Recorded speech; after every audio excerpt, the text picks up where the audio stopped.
បញ្ហានៃប្រាក់បៀវត្សនិងចំពោះនៅបញ្ហាជីវភាពយើងឃើញថាវាហាក់បីដូចជាមានការពិបាកដោយសារអីទំនិញនៅទីផ្សារក៏វាការឡើងថ្លៃចា៎ហើយ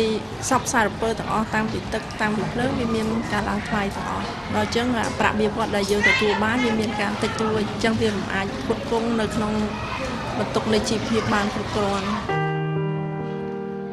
ការត្អូញត្អែរបៀបនេះមិនមែនមានតែចំពោះមន្ត្រីរាជការជាគ្រូបង្រៀនទេគឺនៅមានមន្ត្រីរាជការជាច្រើនទៀតដែលជួបប្រទះនឹងការលំបាកជាមួយនឹងបញ្ហាប្រាក់បៀវត្សបញ្ហាប្រាក់បៀវត្សរបស់មន្ត្រីរាជការមានកម្រិតទាបនេះត្រូវបានលើកឡើងដោយមតិមួយចំនួនថាបណ្ដាលមកពីកម្ពុជាមានមន្ត្រីរាជការច្រើនពេកជាហេតុធ្វើឲ្យការងារគ្មានប្រសិទ្ធភាពហើយរដ្ឋាភិបាលមានការលំបាកក្នុងការស្វែងរកថវិកាសម្រាប់បើកប្រាក់បៀវត្សផងដែរតាមក្រសួងស្ថាប័នមន្ទីរមួយចំនួនគឺថាមន្ត្រីនឹងច្រើនណាស់ហើយគាត់មិនបានបំពេញតួនាទីដែលតួនាទីរបស់លោកជាអ្នកបម្រើប្រជាពលរដ្ឋពិតប្រាកដទេបាទដូច្នេះច្រើនហ្នឹងគឺថាអត់មានការធ្វើទេហ្មងបាទទស្សនៈនឹងខុសព្រោះគេថាមន្ត្រីរាជការយើងច្រើនជ្រុលការពិតអត់ច្រើនជ្រុលទេបើយើងប្រៀបធៀបជាមួយនឹង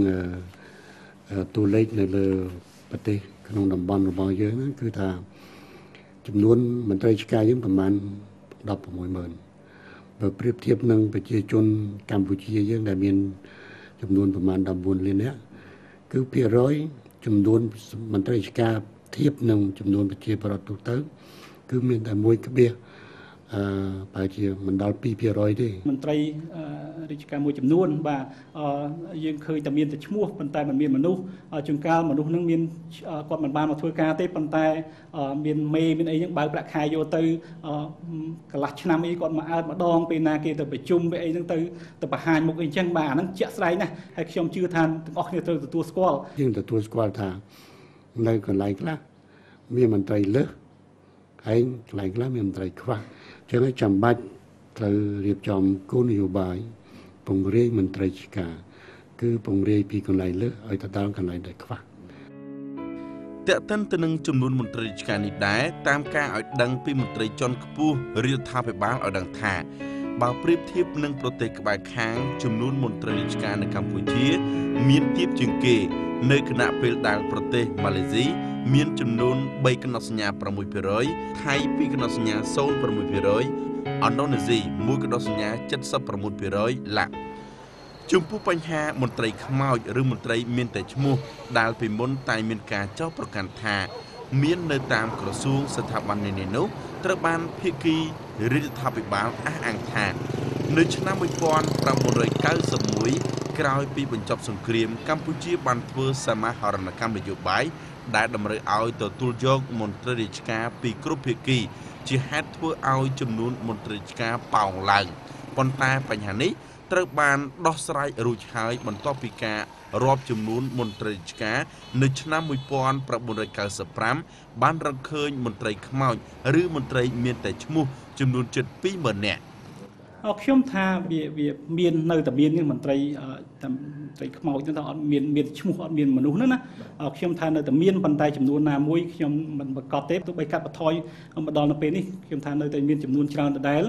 ហើយមួយទៀតចំពោះមន្ត្រីអសមត្ថភាពខ្ញុំថានៅមានច្រើនណាស់បាទដូច្នេះខ្ញុំគួរថារដ្ឋាភិបាលគួរពិនិត្យឡើងវិញហើយផ្ដល់អត្ថភាពទៅអ្នកចំនួនក្រោយដែលមានសមត្ថភាពដើម្បីឲ្យចូលធ្វើការបម្រើរដ្ឋលែងមានទៀតហើយពីព្រោះហេតុដូចម្តេចបានអញ្ចឹងពីព្រោះថាមន្ត្រីរាជការទាំងអស់យើងសុទ្ធតែធ្វើជំរឿនមានឯកសារត្រឹមត្រូវតម្កល់ទុកនៅមុខងារសាធារណៈនេះហើយមានផ្តិតមេដៃនៅតាមម៉ាស៊ីនកុំព្យូទ័រដូចជាកាលណាដល់អាយុចូលនិវត្តន៍នឹងវាលុបឈ្មោះដោយស្វ័យប្រវត្តិហើយម្ល៉េះការត្រួតពិនិត្យនៅតាមក្រសួងនីមួយៗយើងមានការត្រួតពិនិត្យអំពីចំនួនមន្ត្រីរាជការច្បាស់លាស់ក្រសួងនីមួយៗនេះបានសុំនៅពេលដែលក្របខ័ណ្ឌមួយឆ្នាំច្រើនតែយើងអត់ដែលបានឲ្យតាមចំនួនដែលគេសុំនោះទេយើងមិនអាចឲ្យបានទេយើងឲ្យទៅតាមបរិមាណដែលមន្ត្រីដែលបានចូលនិវត្តន៍យើងចង់រក្សាចំនួននេះនៅថេរតាមការឲ្យដឹងពីក្រុមប្រឹក្សាគណៈទម្រង់រដ្ឋបាលសាធារណៈដើម្បីដោះស្រាយបញ្ហាមន្ត្រីដែលមានតែឈ្មោះនេះ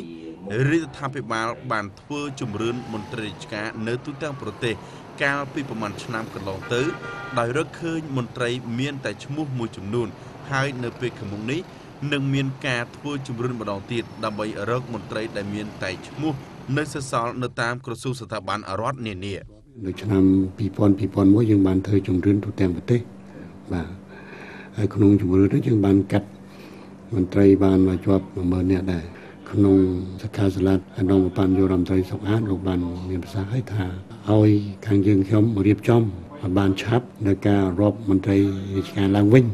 ប្រហែលជានឹងអាចបានខ្មោចមួយចំនួនទៀតពីព្រោះថាមន្ត្រីខ្លះលោកមានតែឈ្មោះលោកអត់មកធ្វើការ